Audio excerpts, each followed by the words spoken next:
Je m'appelle Ririmunda Evariste. Et je suis dans l'église SMCI de Nega. J'avais une maladie. Et je passais 40 ans avec cette maladie.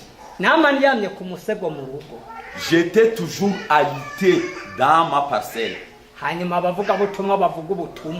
Alors un jour, les gens qui venaient prêcher l'évangile m'ont trouvé là où j'étais alité chez moi.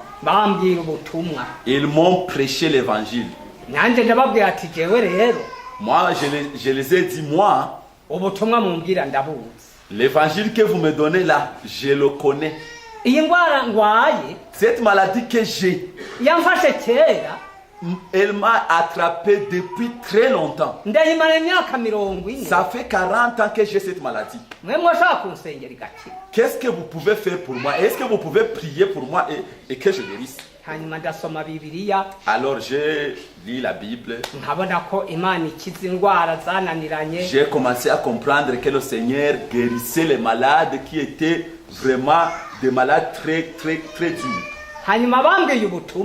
Alors quand on est venu me prêcher l'évangile, j'ai décidé, j'ai accepté qu'on prie pour moi.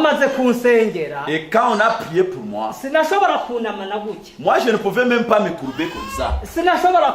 Je ne pouvais pas cultiver. Quand on a prié pour moi, et ils m'ont dit de faire des choses que je ne faisais pas. Et ils m'ont dit faire comme ça pendant 7 fois. Et j'ai fait comme ça. J'ai senti qu'il y a quelque chose qui craquait ici derrière. Et je me suis senti guéri. Et je me suis levé et je les ai accompagnés. Et depuis ce jour-là, j'ai commencé à aller prier. Le Seigneur m'a délivré de son malheur. Et je n'ai plus jamais rentré sur ce lit-là. Mais maintenant, quand je sens quelque chose qui vient me déranger, je sens quelque chose qui me dit non, ne dors plus là-bas.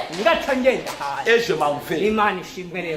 Gloire à Dieu, alors j'ai été délivré. Amen. Amen.